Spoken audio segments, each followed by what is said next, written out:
Hi, I'm Jovan Grahovec. I'm Serbian American and the professor of strategic management.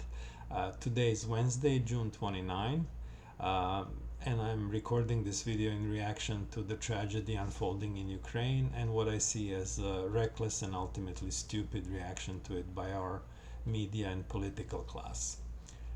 We live in crazy times, and it's important for citizens to speak up and defend common sense and decency.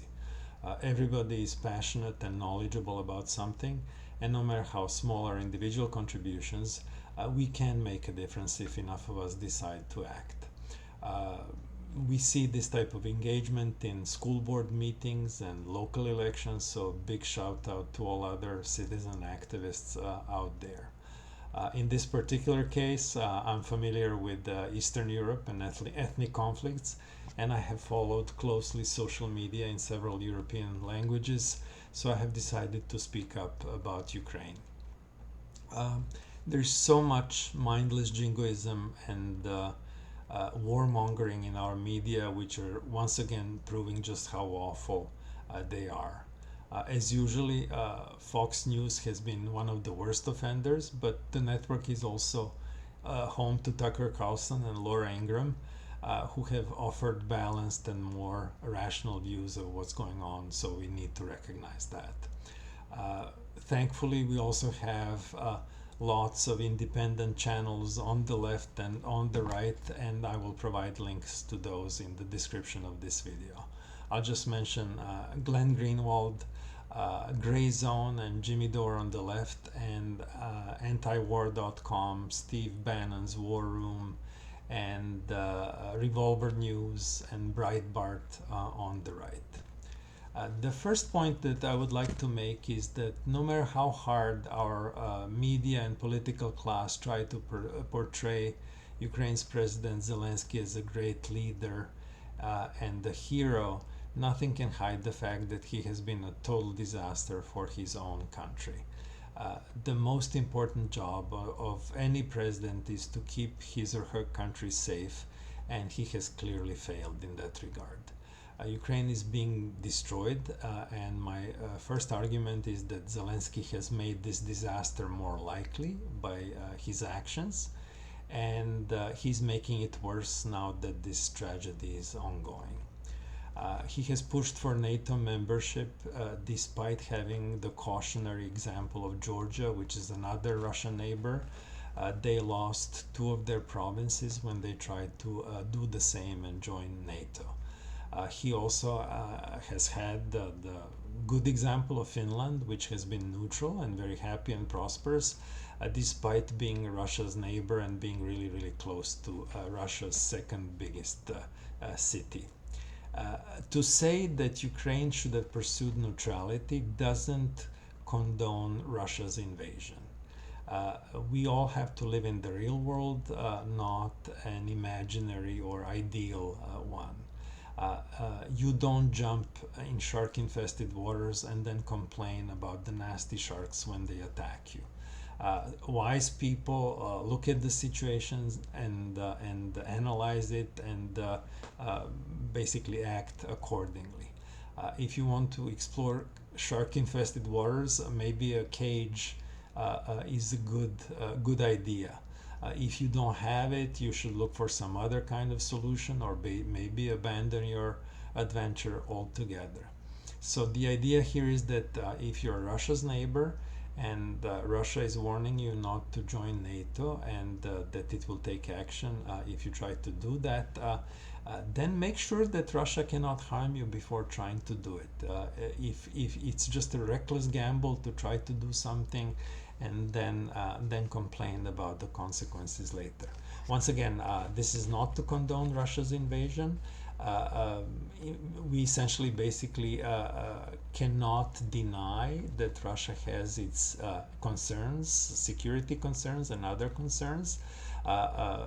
This is not to say that these concerns are valid or justified, but they're a fact of life, and good leaders basically look at the world as it is and manage accordingly. And if you try to disregard some things and they come back to bite you, it's your fault. You maybe didn't do your homework properly. Zelensky also had to know that pushing for NATO membership was bound to cause internal tensions inside Ukraine. Ukraine is a complex and somewhat divided country. The south and the east of the country are very pro-Russian. The west is very anti-Russian and very pro-Western, and the center leans pro-Western with a significant pro-Russian presence. Pushing this extreme agenda of joining NATO was bound to cause turmoil and problems inside the country, and Zelensky had to know that. So, from that standpoint as well, pursuit of neutrality would have been a better idea for Ukraine.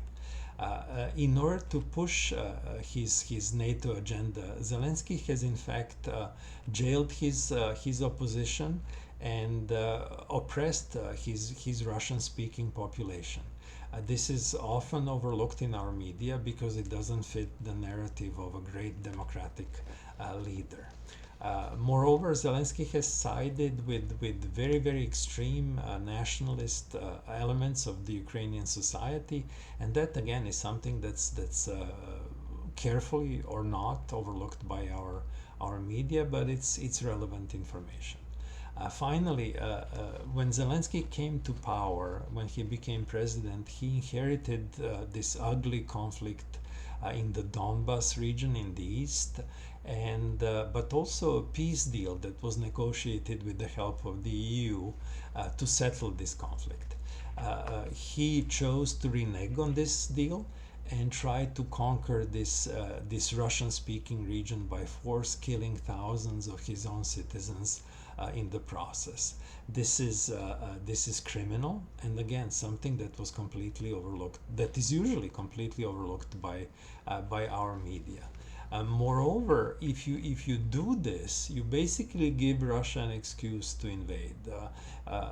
Cracking down on Russian speakers inside Ukraine and killing civilians basically gave Putin a great selling point to sell the invasion inside Russia, and thus made the invasion more likely. So this was again reckless and stupid, and one of the basic rules in strategy is that you don't fight wars that you're unlikely to win. Zelensky, instead of making the war less likely, through a series of actions, actually made the war more likely, and on top of it, he misjudged Western willingness to help him militarily. So if your army is now not a match for Russia's army, if you cannot get help from others, you try to make the war less likely, and then he did precisely the opposite. So he's not a great leader. He made a series of blunders and bad decisions that basically made it more likely that this tragedy would be happening. Once the war started, his conduct of the war has been equally troubling.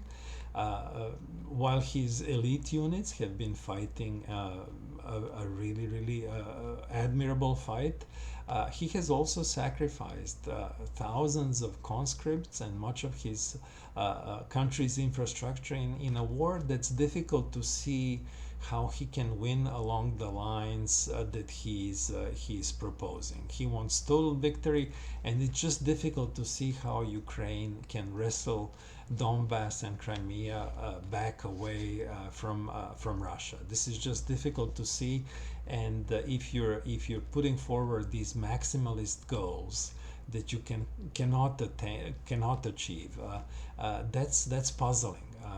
Your country is being destroyed. Thousands of young men are dying. Millions of people have left the country. Your infrastructure is being destroyed, and you cannot regain the lost territory because your army is not strong enough. And the further this goes on, the worse it gets for Ukraine. So it makes one really, really wonder what's really going on here. When a leader makes so many bad decisions, the problem may not be incompetence, and likely isn't incompetence, but the pursuit of some other kind of hidden agenda. Transparent attempts to create a cult of Zelensky in the West only feed this suspicion. One doesn't get to speak to the US Congress and a bunch of European parliaments and the World Economic Forum by accident. So all this is feeding suspicions that he's not really pursuing Ukrainian interests as such, but has some powerful foreign interests behind them that are kind of playing this game. And one important question for us to ask ourselves here in the United States is that why is Senator Lindsey Graham trying to put Zelensky on a pedestal as the ultimate authority that should judge what the United States should do in Ukraine? Why are they pushing him as this great leader and the hero on us? Why are they trying so hard to do that? And why should we even listen to somebody who has clearly been a disaster for his own country in the first place? So it seems that our foreign policy establishment, our neocon class, is largely behind this. And then the question is, why is this happening, and what should we make of it? So my second point is that what this agenda that they're pursuing is not just amoral, which it clearly is, but it's also stupid and will hurt the interest of the United States in the long run.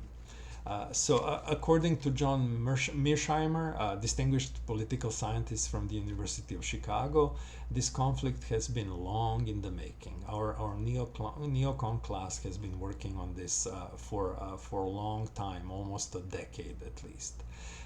We also know that many of our establishment figures, such as Hillary Clinton, have proposed that the idea is really basically to weaken Russia by this proxy war that will be long and costly and bloody.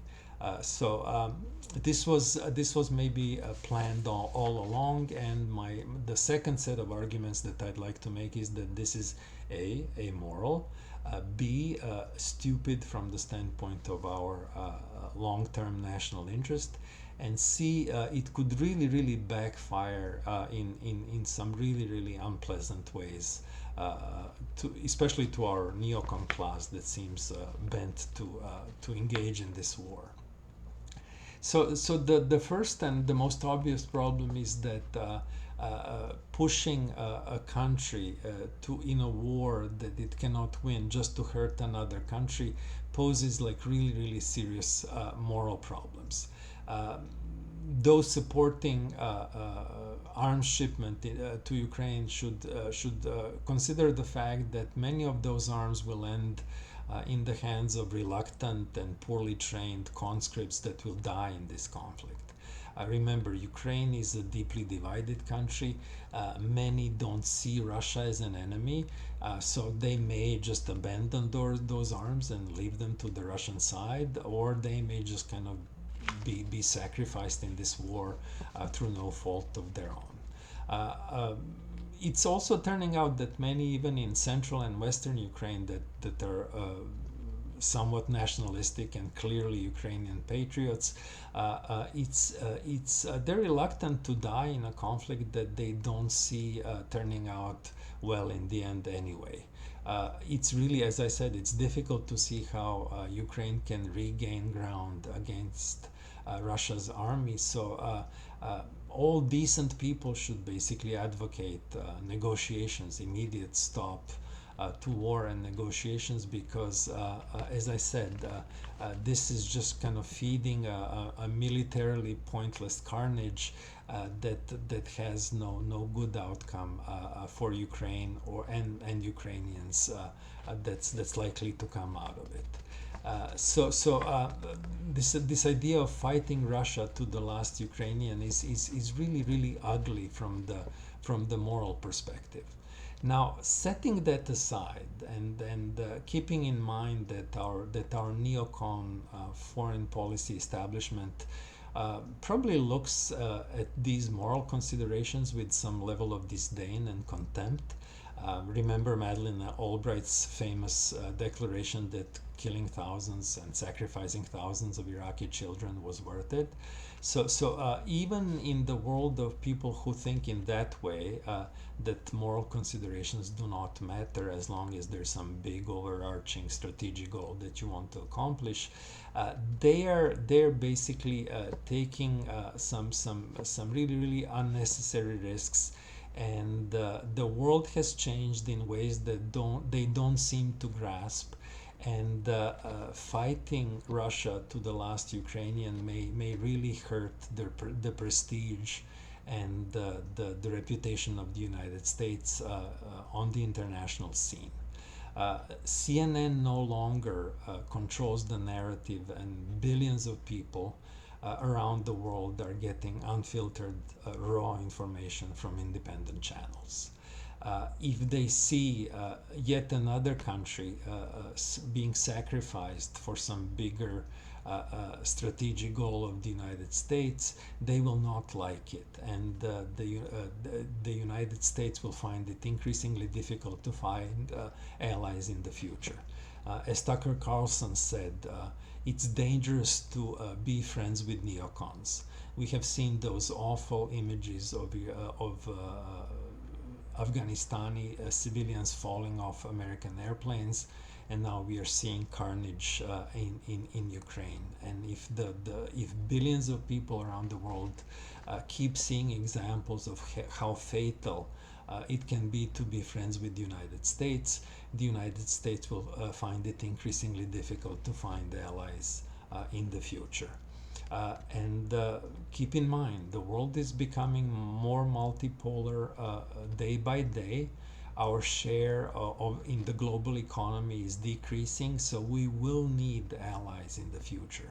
So from that standpoint, this whole Ukrainian adventure is really reckless and ultimately too risky, and may backfire in some very unpleasant ways.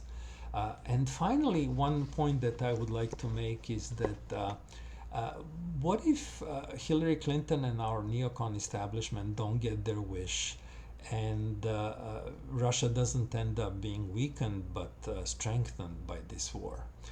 From what we have seen so far, Russia is slowly grinding Ukrainian army, taking lots of prisoners and killing, unfortunately, lots of them. There are also casualties on the Russian side, but it seems that the longer this war lasts, the more territory Russia ends up taking from Ukraine.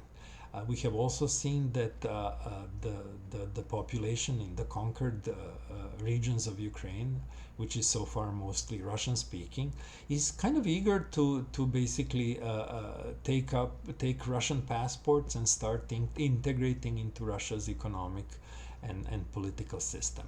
Now, one interesting thing about Ukraine is that their election maps, they've had many elections since independence, and the electoral map is just remarkably stable. And pro-Russian political parties always seem to win in the east and the south, in roughly 50% of Ukraine. So I suspect that this one half of Ukraine will actually be easy for Russia to absorb into its system without any resistance, and maybe even with the population being eager to do that. Those electoral maps suggest that the remaining 50% of Ukraine may also be somewhat conquerable and integrable into Russia, based on linguistic differences inside Ukraine. So it seems that Russia is doable for them to basically grab 50% of Ukraine. And looking at linguistic maps, it could be even like 75 or almost 80% of Ukraine that's Russian speaking mostly, or everybody speaks Russian at least as a second language, and they may be at some point accept that being part of Russia is better than fighting this hopeless, endless war. And if they become disillusioned and bitter about Western push to fight of all of them to basically push to basically fight Russia to the last Ukrainian, they may at some point switch sides and say, okay, enough of this, we're going to switch to the other side. The only part that's conducive to what the neocons and Hillary Clinton seem to wish is this kind of Afghanistan-like conflict is probably Western one quarter or one fifth of Ukraine, where the population is really distinctly and seemingly permanently anti-Russian. But what if Russia chooses not to go in there? What if Russia decides to grab a large digestible part of Ukraine and leaves this rump, disillusioned, bitter Ukraine to the West? This part is somewhat Nazi nostalgic, given Ukraine's unfortunate and unhappy history as a country that basically gained some space between its neighbors during the Nazi occupation. That kind of rump and bitter Ukraine would be programmed for tensions with Poland, and on the other hand would not present much danger to Russia. If that happens, Russia gets basically the fertile eastern and southern Ukraine and becomes a major and even bigger player in agricultural markets, controlling some 30% of the world's wheat exports. So as a result of this Ukrainian adventure, our neocon class may get the strengthened Russia that's, in addition to being a big player in the energy markets, becomes a really a dominant player in agricultural markets, and agricultural commodities will be more and more important moving forward. So after creating a huge disaster in Iraq and in Afghanistan, these smart thinkers, quote unquote, are basically risking strengthening the enemy and the rival that they have set out to weaken. So what can we as citizens do to limit the damage these people are bent on doing to Ukraine and United States and the world? Given this administration's record, and given the deep entrenchment of all these hawks in our think tanks and institutions, a radical change of course is something that we should not expect. However, what we can do is share information, turn on our cameras and talk about this, and make further escalation and further waste of money in Ukraine less popular. So that should put some pressure on our political class to be less adventurous and less reckless in this whole affair. It is difficult for politicians. It is difficult for commentators and news anchors. It's difficult for celebrities to be anti-war and advocate for negotiations, because that entails negative coverage and probably outright lies in our media, as everybody who dares speak in such a way is immediately labeled Putin's puppet. But regular citizens can do it, and what we can do is basically support all news channels, all personalities who articulate such views, despite our mainstream media's wish to basically punish these people.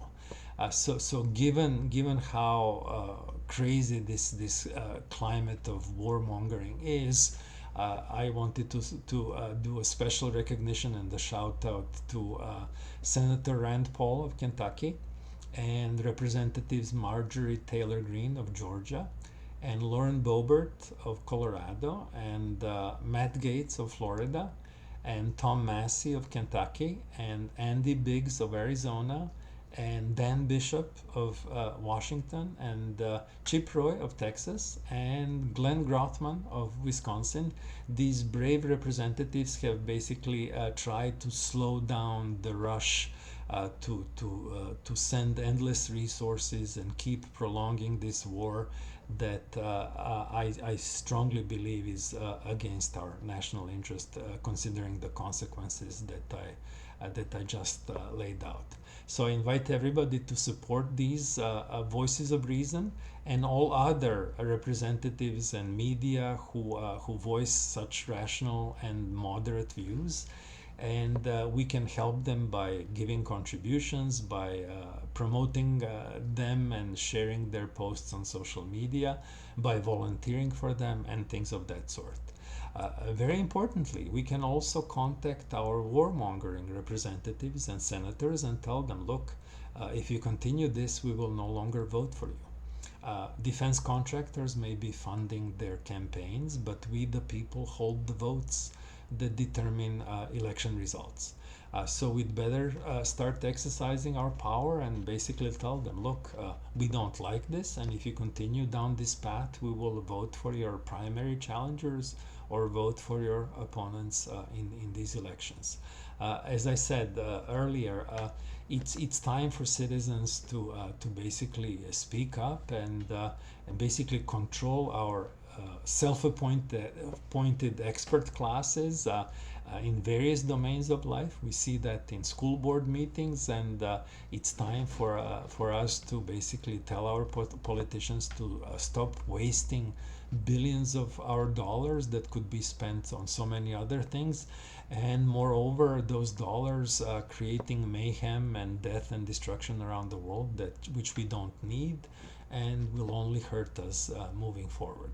So with that, thank you all so much. Let's keep the pressure up. Thank you.